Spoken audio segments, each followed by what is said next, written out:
Hey gang, Daryl Davis coming here to talk about designing a life worth smiling about. So I want to talk to you about being patient with yourself.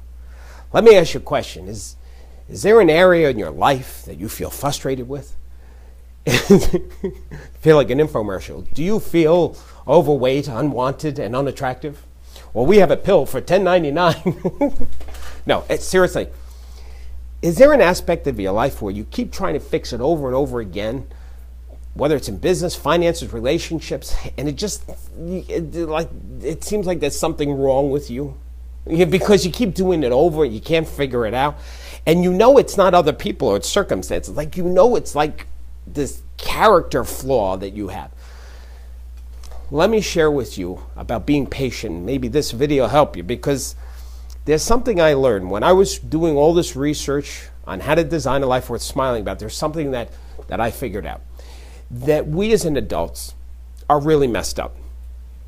And part of the reason why this is because when we are born into this world as a child, our brains have a lot of neurons and pathways that's looking to figure out what you're going to be as a human being. That's why children, they can learn languages and skill sets a lot easier, because the brain has all of these receptors going. Now, what happens as we grow older, the brain says, hey, you're not using these neurons, these pathways, so I'm going to just die off now. You know, it's like a tree. If it's not taken care of, the branch.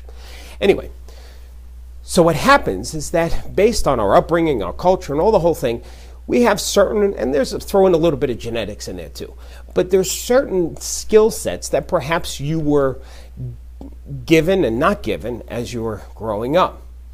It's almost like having a blind spot. You know, a person who, not a blind spot, sorry, the colorblind. A person who's colorblind, they can't see certain colors. I mean, you could show them you can show this is green right here, and they won't see the green.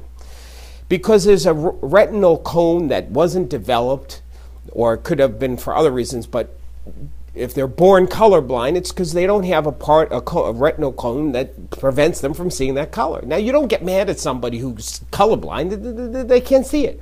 Even though you can see it. You can point it right there. They can't see it. Now, I suggest in that specific area that you keep working at and try to fix and not work it, that maybe you're colorblind, that you can't see it. Other people can see it, but you can't see it. Now, if you are colorblind in this area, I'm not saying to keep trying to improve on it and work on it, but don't be so hard on yourself, because you're missing something in there in the brain that doesn't make it work for you.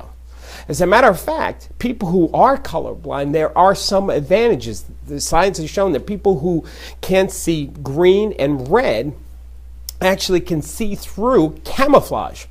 It's almost like they got like superhero, like they can see through camouflage where the other people who aren't colorblind can't, right? So maybe there's an advantage for you not being able to be strong or see certain aspects of your life. Perhaps maybe that you have strengths that other people don't have because of that color blindness in that area in your life. So anyway, be patient with yourself, and be patient with other people too. When you can see things that they can't, maybe they're colorblind.